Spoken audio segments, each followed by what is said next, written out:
संबलपुर नामक गांव में माधव नाम का एक आदमी अपनी पत्नी और 3 बेटियों के साथ में रहा करता था।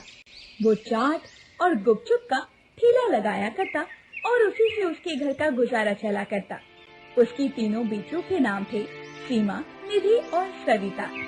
सविता सबसे छोटी थी और माँ बाप की सबसे लाडली थी। वैसे तो सविता बहुत समझदार और बहुत बुद्धिमान थी और घर के कामों में अपनी माँ की मदद भी किया करती थी, परंतु सविता सांवली थी। सविता की दोनों बड़ी बहनें उसे हमेशा ही सांवली होने का ताना दिया करती थी। ऐसे ही एक दिन सविता की माँ ने अपनी बेटियों के पास आकर कहा, अरे सीमा और निधि, सविता को देखो तो जरा, वो मेरे साथ हमेशा ही घर के कामों में मदद करती है और तुम दोनों हो कि सारा दिन बैठी रहती हो, जरा कुछ काम भी कर लिया करो। माँ, सविता ठीक ही तो करती है। अरे उसे तो आपके साथ बस काम ही करना चाहिए और वो धूप में जाकर काली तो हो ही नहीं सकती, क्योंकि वो तो पहले से ही काली है। हाँ माँ, सीमा दीदी ठीक ही कहती है। यदि हमने इसकी तरह बर्तन मारने शुरू किए तो हमारे हाथ काली हो जाएंगे और यदि धूप में जाकर पानी लाना शुरू कर दिया तो हम खुद काले हो जाएंगे।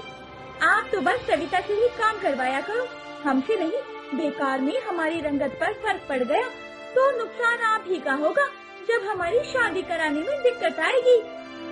ऐसा कहकर दोनों बहनें वहाँ से चली जाती हैं। तब माँ सविता से कहती है, बेटा, तुझे भी इन दोनों की बातों का बुरा लगता होगा ना? तू चिंता मत कर, तू सबसे सुंदर है और गुण में तो तू सबसे आगे है। और देखना, एक दिन इन दोनों को भी इस बात का एहसास हो जाएगा और तब ये अपनी गलती पर पछताएंगी बैठकर। हाँ माँ, मैं जानती हूँ, मैं अपनी दोनों बहनों की बातों का बुरा नहीं मानती हूँ। और माँ, वैसे भी मुझे घर के कामों में आपकी मदद करने से बहुत खुशी मिलती है, इसीलिए मैं आपके साथ काम करवाती हूँ। और ठीक ही तो कहती है वो दोनों, वो गोरी है, अगर धूप में जाएंगी तो काली हो जाएंगी। वैसे भी तू ही कह रही थी ना कि तुझे इन दोनों की शादी करनी है, तो माँ तुम भी इन दोनों की बातों को दिल से मत लगाया करो। और चलो अब हम काम खत्म कर लेते हैं, वरना जैसे जैसे दोपहरी बढ़ेगी काम करना मुश्किल हो जाएगा।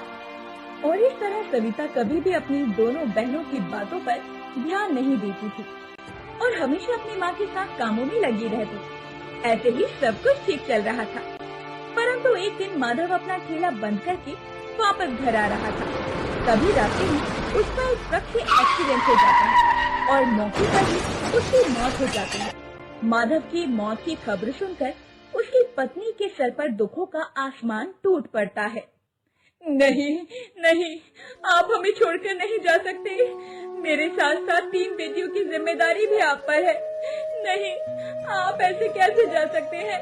मेरी नहीं तो अपनी 3 बेटियों के बारे में तो सोचते। माँ, पिताजी जा चुके हैं और जाने वाले कभी वापस नहीं आते, लेकिन हम तीनों है ना माँ, तुझे संभालने के लिए, तू चिंता मत कर माँ। वो सभी मिलकर अपने पिता का अंतिम संस्कार करते हैं